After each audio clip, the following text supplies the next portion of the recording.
for Common Man. Common man, charms the housewives like no one can. What'd you shoot? Where'd we play?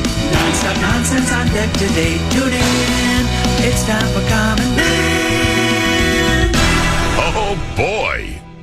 Why should anybody aspire to be a common man, an average man? Do you realize what it means to be average? That means you're the best of the lousiest, and the lousiest of the best. Now, if we demand more and more for producing less and less, while the have-not nations encourage and inspire and indeed require hard work and maximum effort, if we deify the common men while they encourage and reward the uncommon ones, well, the end result of such a lopsided race as that is too obvious to require elaboration. I mean, it's like, hello. 2nd and 5, Thunder from the Little Giants 34. Jimmy calling out the signal, takes the snap, it's a toss right to Deuce, and Deuce is getting to the second level. Stiff arms one defender, spins around another. Somebody tries to grab his flag, but he can't because Deuce is wrapped it around the strap. Defensive backs running out of the way, and Deuce is gone. Touchdown, Thunder, and Deuce hits his chest twice and points to the sky as he scores his 4th touchdown of the season.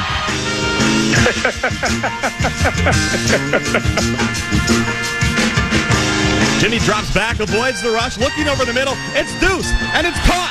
A diving catch. It didn't look like he needed to dive for it, but Deuce intentionally slowed down in order to make the acrobatic, heroic catch. I haven't seen that move since a certain Dan Cole intentionally slowed down in Little League Coon Rapids baseball tryouts. Like father, like son, and that's a Thunder first down.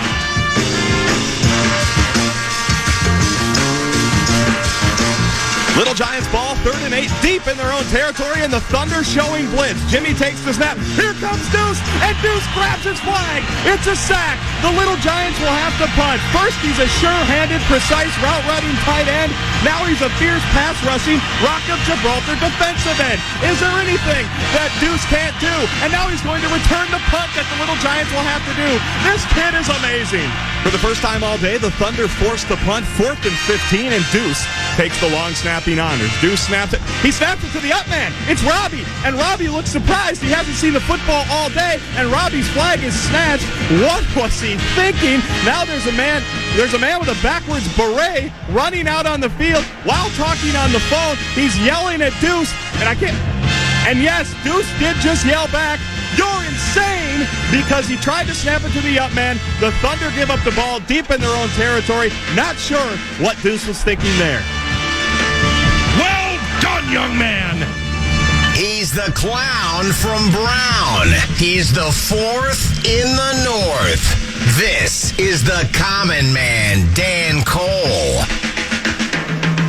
Greetings, good afternoon, and ack, here and yours. Please, refrain from applause. No, go ahead. Come on. I don't get it very often. Wow, what a crowd. Ack, and ack is your what? It's your password for tomfoolery and skullduggery. It'll also gain you admittance into a meeting of the Loyal Order of Water Buffalo. It'll get you into Shields, too. But they'll probably just kind of tilt their head and look at you like a dog that hears a sound but not sure where it's coming from. They're going to, why are you saying that? But go ahead and say it. Ack. Your password for tomfoolery and skullduggery. I'm a radio dinosaur. Shields could be my La Brea Tar Pit. We don't know. Maybe the place will just collapse here and suddenly they'll have to find my skeletal remains in the rubble that is Shields and probably my cold, dead, fossilized lips from the microphone. We're doing a show. We don't need you here now. Let's hear it for Chad Abbott, program director, KFAN. Remember, the only show he cares about is the Power Trip Morning Show. How many people like the Power Trip Morning Show? Clap your hands. Wow, it's kind of tepid. Yeah, very tepid. So most of you have grown up and don't want to relive 8th grade every morning, right? How many people like the Common Man program? Clap your hands. How about the Paul Allen Project? Ooh. And how about Bumper to Bumper with Big Ticket and JG? They did a radio survey many years ago where they would ask people, they would find out, maybe one of you participated in it. They'll call you at your house and go, would you like to participate in a radio station survey? And you go, yeah, why not? So they ask you, what's your P1? Now, that's inside radio lingo for preference number 1, your favorite station. And if you would say KFAN, they would ask you a series of questions about KFAN. And the only question I cared about was when they would say, how do you feel about the following programs? And then they would ask you, and you would have a multiple choice.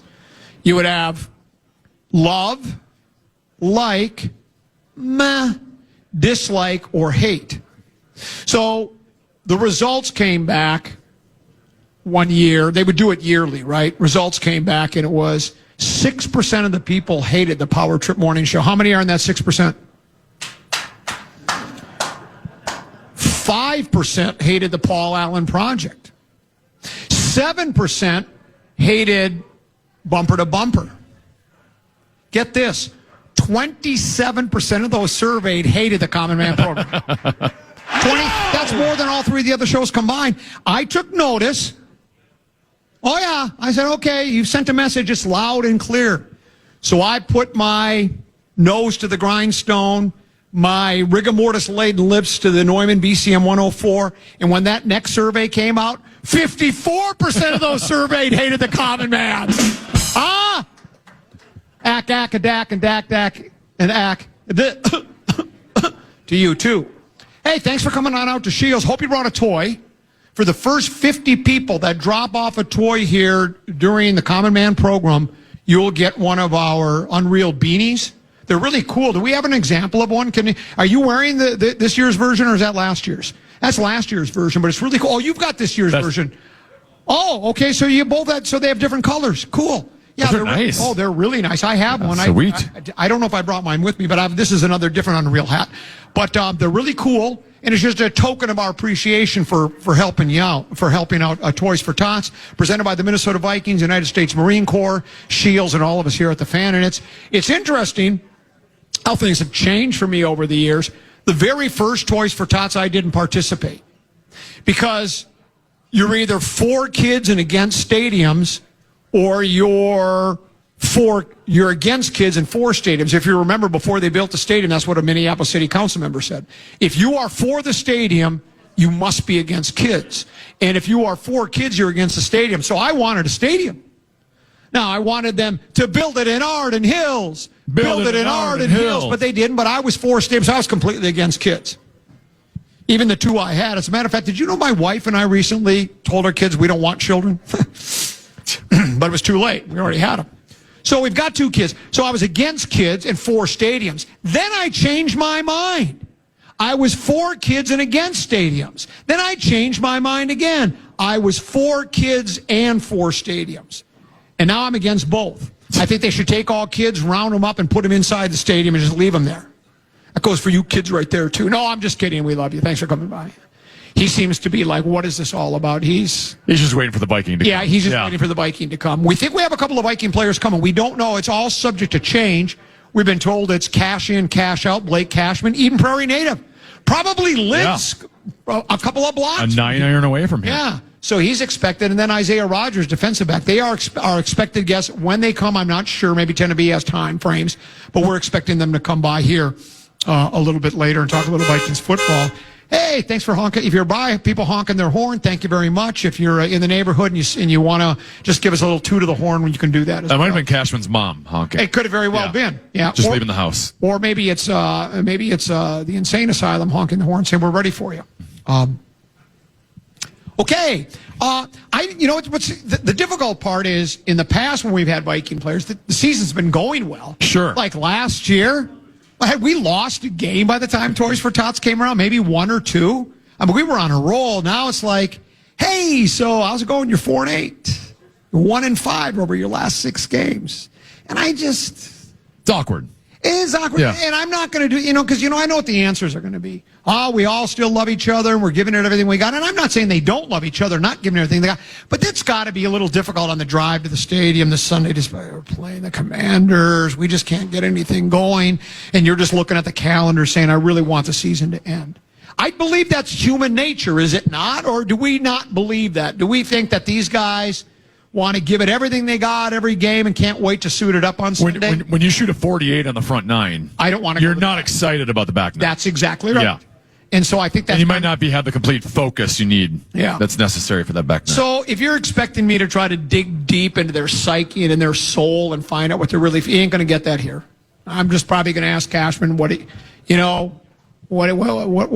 kind of toys did he like when he was a kid for Christmas or something like that. And if anybody can think of any good questions that are non-football related, just write them on a piece of paper and hand them up to me, because I'm not going to do that. Well, season's been really tough. We'll do it. There's the obligatory question you have to do, right? Yep. Hey, season has been going very well. How do you feel? And then after that, we just want to move on with the rest of our lives and talk a little of this and a little of that with the emphasis on the last. That's what we're kind of looking for here today at Shields. But this show has a reputation and has for years of the listenership really digging down deep and being generous during the Toys for Tots campaign. So if you are within the sound of my voice, that means you could even be up in Fargo, for crying out loud. Now, by the time you get here, the store might be closed, but you could just leave it out front.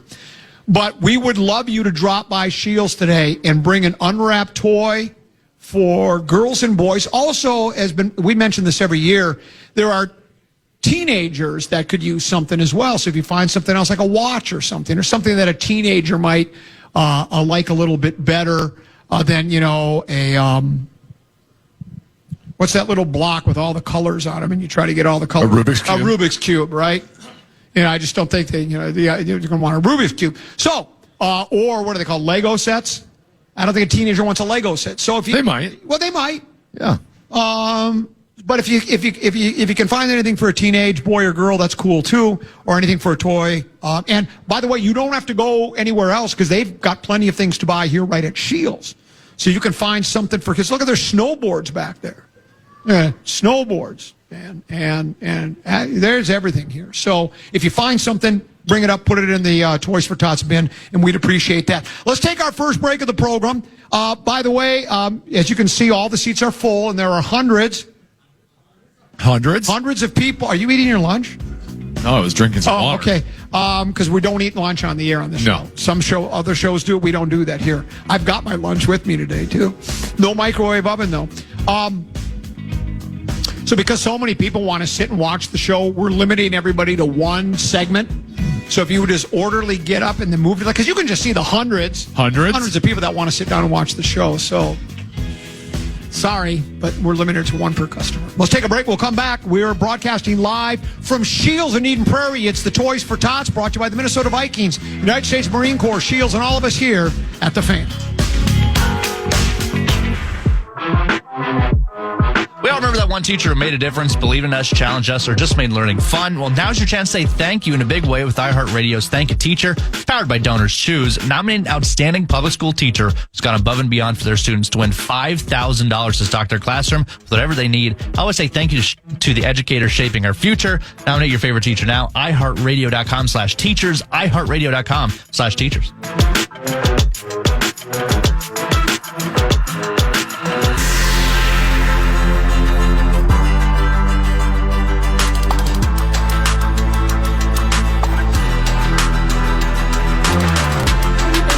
Shields, it's our Toys for Tots drive. It's an annual thing. We've been all over town to town, up and down the dial. We did our very first one, I think it was at Galleons. Does anybody remember Galleons? Galleons is now Dick's. But Galleons, and we did our very first ever Toys for Tots show from the Galleons on 494 and 35, which, did you know, is the busiest corridor in the state of Minnesota. So it was a great spot to be. Then we went from there to Mall of America in the huge rotunda, and they loved us. And then they said, maybe we don't like them quite as much as we thought we did. So then they put us in, was it the Sears rotunda? Then they moved us from Sears to the other side and put us in that one. And then finally they just said, look, it's been a nice run, but it's time to move on. So then we went over to Fleet Farm. What did they say at Fleet Farm? What was their slogan? I love it. We love it. You're coming down with a cold, aren't you? I don't know if it's cold. I feel fine. Just my voice is gone. Yeah. I think it was from coaching 8 hockey games this weekend, probably. I'm still moving away. Oh, you're fine. I feel great. You look good, too. Yeah, there's nothing wrong. I just terrific. can't talk. Then we went to It's kind of important in this business. And now our home away from home here is Shields. Rosen practically lives here. No, wait, that's Kowalski's. He practically lives at Kowalski's. The legendary one is going to be here today. A little before 2 o'clock. How many people can't wait to see the legendary Mark Rosen in person? Clap your hands.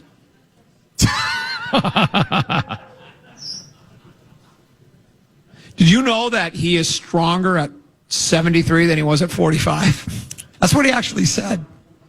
Stronger at 73 than he was at 45. He's lying to himself. You know, you get to that age, look, and I'm approaching that as well. I'm about to be 67 late this month, and you start saying to yourself, well, I'm a lot closer to the end of the end than I am to the beginning of the end. And then you start going, am I at the beginning of the end, or am I at the middle of the beginning of the end, or am I at the end of the beginning of the end of the end? And then you don't know how long those end of the ends are. And so he's trying to convince himself he's stronger, and he's not. He's just not. No, he's not. And that's okay, because I still think he's going to live a long life. I think he's going to get, he's 73. I think he'll get to 75, 76. I think he could get to his mid-90s. I think he's got that in his genes. I think my life goal is to look like him when I'm that age. Well, I think, yeah. Well, then you got to start seeing the Fitness King. That's what you have to do. Start right now. He starts to see the Fitness King. Toys for Tots brought to you by our friends at the Minnesota Vikings. The United States Marine Corps, Shields, Unreal Apparel. I'm an Unreal ambassador, and they have a great selection of Unreal here. It's just, I can see it from here, the Unreal department over there, and it's great stuff. So go over there and take a look. As I say, we're hoping for a couple of Vikings. Legendary Mark Rosen will join us at about 2 o'clock. Time now for Peek at the Purple, brought to you by our friends at Affordable Electric. Affordable Electric. If you are buying or selling a home, don't skip the most important part, and that's the inspection and electrical one. You know, there are all sorts of hidden issues that could be possible, like wiring, panels, outlets. Cost you thousands down the road, so get an inspection. Thousands. So get an inspection ahead of time. Go to affordable-electric.com. Affordable-electric.com, because Affordable Electric is... it's shockingly affordable. Ooh. Whoa. I'm beginning to kind of like that. Let's go to Electric Avenue. Okay, it's going to get better. We hope. What is it with the purple? Hey, we could talk about the quarterback situation. Sounds like we're back to J.J. McCarthy. Yeah, it sounds like we are. There's all sorts of Viking jerseys here. Plenty of McCarthy ones for if you want them. On clearance. On clearance right now. And Van Ginkel and Jefferson, Jones and Addison, Hawkinson and Jefferson. But the uniform you want most of all.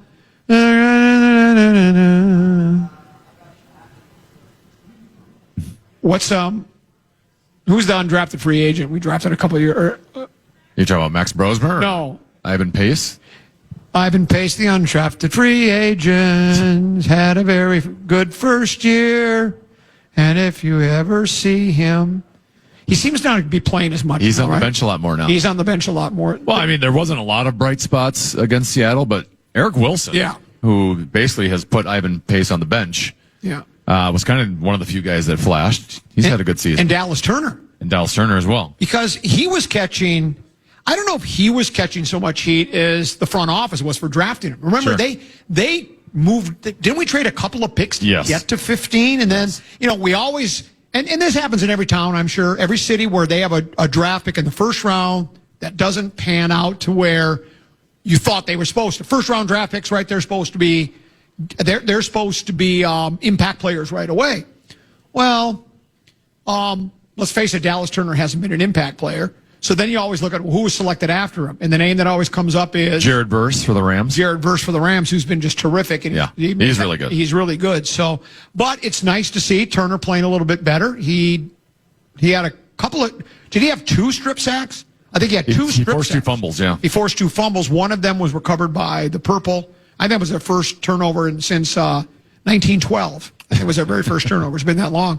And then there was another one that I think they got that Seattle recovered. They recovered. Still, so the kid's playing better. So, yeah, those are the good signs. And I've been having this debate with people. I think now when the season isn't going the way you want it to, And let's face it, I have some stark numbers. Did I bring these up yesterday, or did I just find these today? I think we talked about it yesterday, where the Packers have, like, I hate even saying the word Packers. I know it's sacrilegious, but they have 18 players that the team drafted, and 12 of them are starting or something, and the Lions are in the same boat, and so are the Bears. And then you look at the Vikings, and it's like they've got only a handful of players selected in the last 3 or 4 years. And, of course, the guy that is catching most of the heat for it is Kwesi Adolfo-Mensah, the general manager. And that could be rightly so, but I've reached out to a few football people I know, guys that used to play the game, and I've asked them, I've said, because it's a debate that I don't know if any of us can really get our wrap our head around. I just don't believe that a general manager just goes up to a head coach and goes, here's who I'm drafting, or here's who I drafted for you. I think they, and we hear it from this organization all the time. It's a collaboration. It's a collaboration. So my guess is they sit and talk about things. So people want Kwesi's head, right? He's got to go. None of the draft picks have panned out, except maybe, I guess, Turner is starting to, on the kicker. The kicker worked out. Kicker's been his best draft pick. And Addison. And Addison's been pretty good. He can't catch the ball lately, right, but he's quality. But so those are the guys, and the other ones, you think are. But even Jordan's not a. No. He's not a game breaker. No. But he's still, you would think, well, that was an okay draft pick, He's playing anyways. And Donovan Jackson, at least this year, when healthy, seems competent. But I just think it's too simple. Everybody's looking for the easy answer. Well, it's got to be the general manager. Let's get rid of him.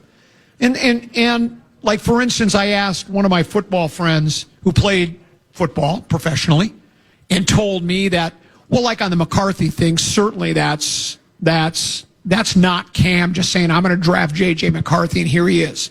That's a conversation with the head coach. Yes.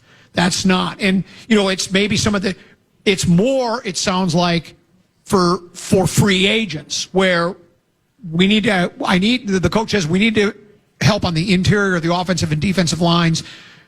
Go get them, Tiger. And then your general manager will go out, take a look at the free agent list, negotiate with agents and such like that, and then they will find a guy. So I think sometimes in the free agent market, there are decisions that are made by the general manager that's solely on him. But when it comes to those draft picks, especially first round, trust me, it's not just the general manager, and that's like that at any team in the league. So, but they find themselves in a little bit of a... It's a total system failure. It's a total system failure, I guess is what I'm trying to say. Let's do this. Let's take another break. Peek at the Purple, brought to you by our friends at Affordable Electric. For all of your electrical needs, affordable-electric.com. Short break, back with more. Stop on by. Bring your toys for us. We have a reputation. It's Toys for Tots, brought to you by the Vikings, United States Marine Corps, Shields, Unreal, and all of us here at the Fan. Back after this, right here on what we affectionately call FM 100.3, The Fan. We're broadcasting live from Shields and Eden Prairie all day today for our annual Toys for Tots broadcast presented by Unreal. We'll be collecting donations for Toys for Tots till 6:30 p.m. and we need your help. Be one of the first 50 people to donate a toy to each show to receive a KFAN Unreal winter beanie. Don't miss out on great Vikings gas all day long. Got all the details now. KFAN.com, keyword toy. Voice of Brett Blakemore. Let's hear it for him. He's back at studio. He was flawless on that delivery. 10 of 8 objects to the mirror, close to appear. Oh, no. Oh, no, not that. Anything but that. He did a really, really good job. He's toiling behind the scenes. We appreciate that. I'm the common man, Dan Cole. He's 10 to be. We're here at Shields for the annual Toys for Tots Drive, brought to you by the Minnesota Vikings, United States Marine Corps, Shields Unreal Apparel, and all of us here at the Fan. Excited and delighted to be joined by Vikings defensive back Isaiah Rodgers. Isaiah, thanks for coming by. We do appreciate it. Thank you for having me. Appreciate you. Yeah. Now, thank you. Big round of applause. First thing we have to establish right away is I'm not your normal media guy that's, kind of out of shape, slow, doesn't understand the game. I played football, both sides of the ball. I was a fierce pass rushing, Rock of Gibraltar run stopping defensive lineman and a precise route running, sure-handed pass catching tight end. So I played the game, so I understand 22 wide and all. You sound like an athlete, man. Well, I was. Well, of course, that was back when I was in 4th, 5th, and 6th grade.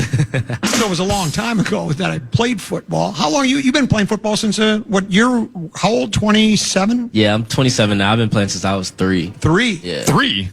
Yeah, in Florida, you can start playing flag What? at 3. Yeah, soccer, everything at 3 years old. Well, are you just crawling after each other, or are you actually running? They just let us run whichever way and just clap for us and had us all feeling like we were the best on the field. So Sort of like herd soccer, they called it. You know, when the kids first start soccer, Yeah. they just all follow the ball. There's 30 kids it just was follow. free for all out there. You didn't even know who was on teams. We just wear our own T-shirts most of the time. Were you elite at 3? Or were you a little bit of a late bloomer?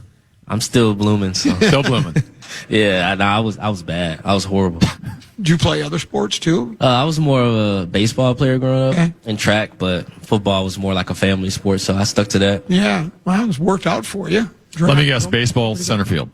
No, I played pitcher and shortstop. Okay. I never play outfield, which is crazy. Well, you can run. Yeah, but back then I couldn't though. Oh, okay. Yeah, I didn't get fast until like college. Well, what happened? I don't know. I was just slow. So I wasn't very late bloomer. I wasn't very good in baseball. I used to play right field foul territory. That's where they put me. They didn't let me go out on the field, so that's a whole other thing in itself. UMass, right? Yeah. Yeah.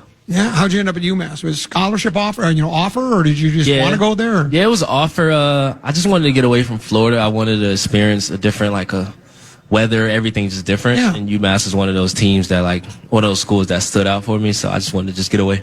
And you go to college and play ball. Were you pretty convinced I'm going to get drafted in the NFL, or were you? I don't know. Who knows? Whatever. Nah, not my freshman year. I left college at 135 pounds. So What? I had no chance. Yeah. But I think my sophomore year when I started really locking in and understanding I had a chance after making a few plays against some of the top schools, and then I was like, all right, cool, let me lock in. Yeah. And then got drafted by the Colts. Right? Colts, yeah, Colts? 6th round, 2020. Did they?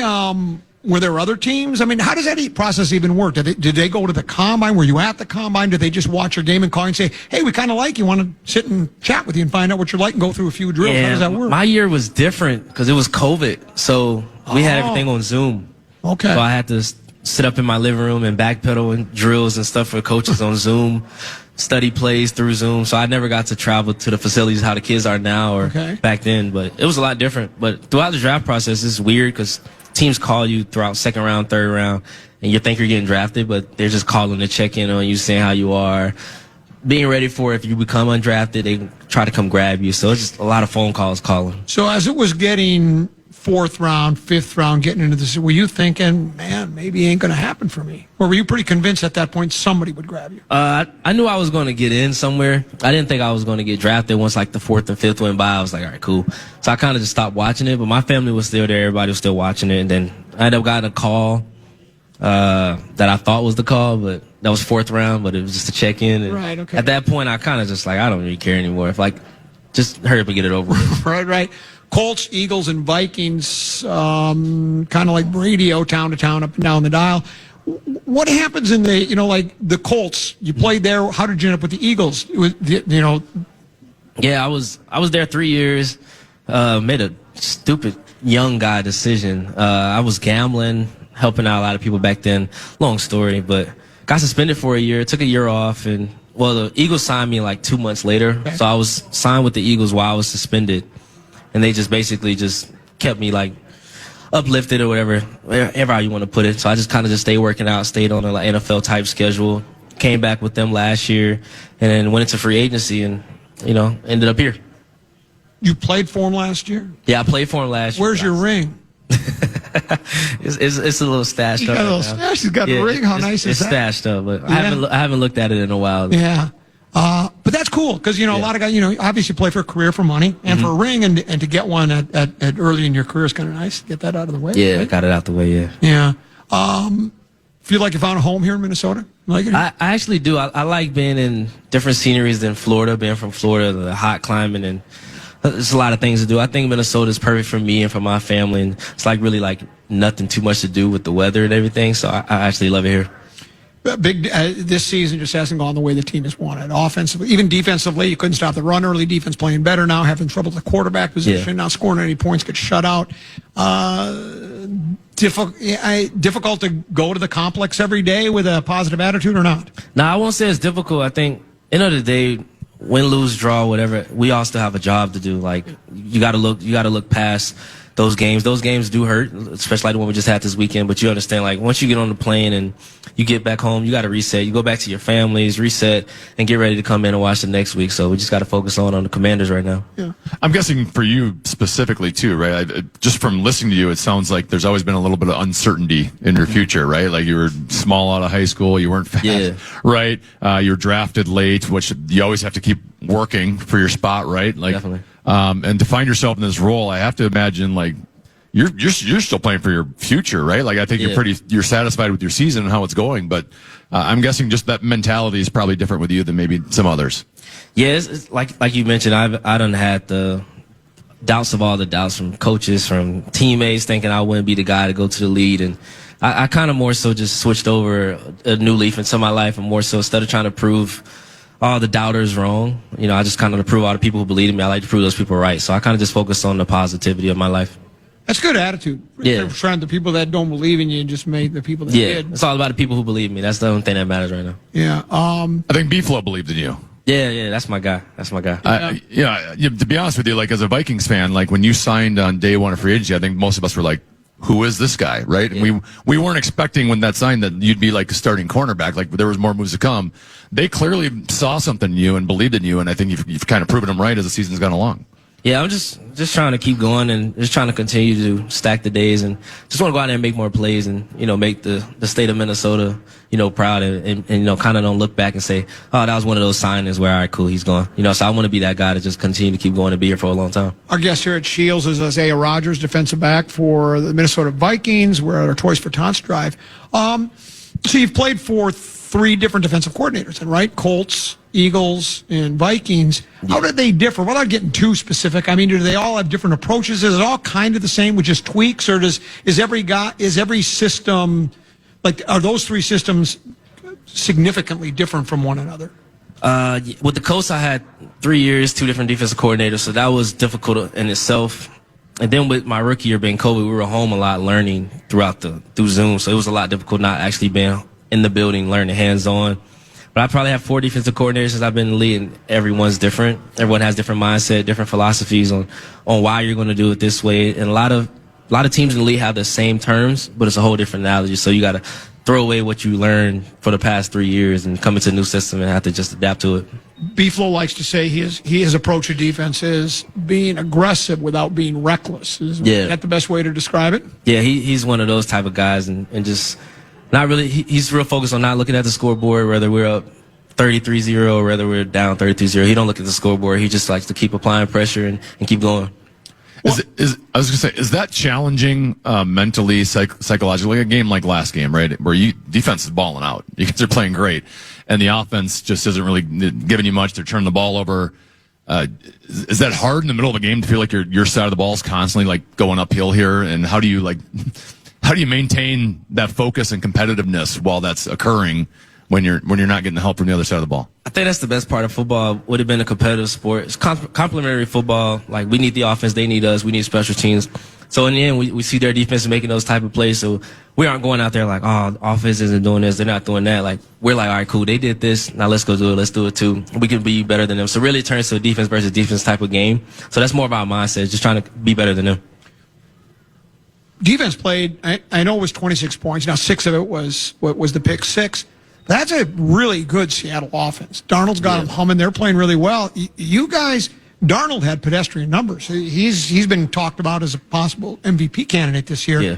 He completed maybe a little over 50% of his and only a couple hundred yards. No, he had no interception, no touchdowns. What did you do against Seattle that other teams weren't able to do? I shout out to Flores. That's Flores' mindset, and just all the guys on the field just buying in and trusting the process and knowing we left a lot of plays out there. Like, yeah, we had the sacks by Dallas Turner and the fumbles and things like that, but we just don't want those. We want to turn those into touchdowns as well. So we just got to keep stacking days and keep going. I apologize. I did not watch the All 11, so I don't know how many times you were lined up with Jackson Smith and Jigba. Did you get to see him at all? Because he clearly is the best season of all the receivers, and you guys shut him down pretty good. I was lined up a lot, but it was more like running plays. I think a few times I had different routes, but you had Eric Wilson or Blake Cashman getting to the backfield, Dallas Turner, so Sam didn't have the chance to throw it to him. Yeah. So now you're 4-8. have to run the table, and even then, with the NFC stacked this year. I think right now the last playoff team in is still like what 9-8-3, 8-4. Yeah, I think everyone's over like 600. That's what it's like in the AFC. I know that. So it's tough. So it's just like you say, take it a game at a time and such like that. Are you looking at personal goals as well then too? Because like Denby asked you earlier, it's like you're playing for career too. Yeah. No, I think at the end of the day, it's still a team sport. I think we all, like I said, we all still have a job at the end of the day. So if you go out there like, all right, well, this is our record, this is their record, it doesn't really matter. End of the day, if you feel like that, you go out there and just don't do what you need to do. You probably won't be here next year, and then there goes your career. So I think you just got to lock in on focusing on completing the team tasks. All right, very controversial question. Is cornerback the most challenging position in all of sports? All of sports? No. No? What's more challenging? I don't know. Probably like a goalie's hard. Yeah, but you're like goalie. You're sitting in like a little 4-foot radius the whole time. You got to run backwards against the best athletes in the world. Yeah, I think it's probably the hardest position in football. But in sports, all the sports, I don't know. That's kind of hard because it's a lot of sports out there with a lot of complex to it. That as football players, we probably don't think is that hard to do just by looking. But when you actually get out there and try it, it's definitely hard. All right, I got another position question. How often are you? No flag is thrown, and you've been in pass interference. Does that happen a lot? As crazy as this sound, I only had like 3 flags in my career, so I really don't get a lot of flags. Okay. I really don't want flags. I don't want to like let the team down and things like that. But like I haven't had any this year, So I That's really, amazing. Yeah, I'm not the guy that like if I get a flag, I'm like that wasn't me. So like you kind of know when you do it. Sometimes you just got to take it. But because to me. That would be the most frustrating part of that position is because I'm sure, because they'll show the replay on TV. As I'm sitting on the couch watching on TV, pass interference is called. They show 4 different angles and you go, well, that wasn't pass interference. You got the guys on that, on the TV, the former players going, that wasn't PI. I don't know what they're doing. And I got to think as a player, you're like, well, wait a minute. When it does happen to teammates or anybody else, it's got to be frustrating when it wasn't. Especially some of these calls change the entire outcome of the game. I think that's the scary part. But end of the day, we kind of understand as defensive players, it's the offensive world. And I think, fans watch the game for the offense. That's where the points are getting, produced at. That's where the money is. So, they're going to try to give leeway to the offense. So we kind of know as defensive players, like, they're going to lean towards the offense. Yeah. Who do you think is, other than guys on your team, who do you think the best wideout is in pro football? As of now? As of now. I go Puka Nacua or Jackson. Really? Yeah, Jackson over in Seattle. His numbers are showing it, but like you said, other than guys on our team, I still think Jets and the A.J. Browns are those type of guys. But as of now, I like Puka and Devontae Adams. What's good about Puka? Because, obviously he was slept on in the draft. He didn't go very high. I played him a few times. Very physical. He's actually bigger than people think. And he's just strong, and he can sell any route. He can make it like he's blocking, and he has a quarterback over there who trusts him. They have a great collective over there as a OC, everything over there. So I think basically Puka's whole entire scheme, he's pretty good in that scheme. Here's a guy I want to ask you about. I saw an interesting statistic here, and I saved it. Let me grab it here real quick. Tenby, you tap dance for a second while I find this. Well, he waits for that question. I was just going to ask you, when you were signed, part of your skill set that we thought was, hey, this guy's can return punts, return kicks for us. Yeah. And you're really been doing that, which is a compliment to you because you're so valuable as a cornerback. They don't want to put you in that position, but do you miss not being a part of the return game? Do you still occasionally say, hey, let me get out there? Yeah, I definitely do miss it. I end up watching it a lot when I see Miles Price go back there, but just watching the young guy, I was in his shoes before being that rookie. That was like your job and a role on the team. But it's definitely something I do miss. So I was born in Detroit, so I'm a Lions fan, also a Vikings fan because I lived most of my life here. But so I follow the Lions pretty closely. I saw this piece talk about wide receivers. I found this morning on a CBS Sports piece. It says, according to CBS Sports research, the Lions ranked number 1 in yards per play with St. Brown on the field since he began his NFL career in 2021, and they're number 25 when he's not on the field. To me, that's an astonishing statistic. I'll read that again. It says they rank number 1 in yards per play when he's on the field since he started his career in 2021. He's number 20, and they're number 25 with him off the field. Detroit also ranks number 2 in offensive efficiency with St. Brown on the field, number 16 when he's on the sideline. His 505 receptions rank second all time in a player's first 5 seasons. So, we talk about the Mosses, and we talk about, Jets, and rightly so. But St. Brown seems to have quite the impact. You played against him. Yeah. How good is he? He's similar to the Puka conversation. Like, in that scheme, he's going to get the ball. Like, we knew going to the game, they're going to, he's averaging probably 10 targets a game. There's just those games that you got to go into the game knowing they're going to find a way to give him the ball. Like you said, the stats proven to itself. So I think it's like that with you pay him $30+ million, you're going to make sure you throw him the ball as well. So, yeah.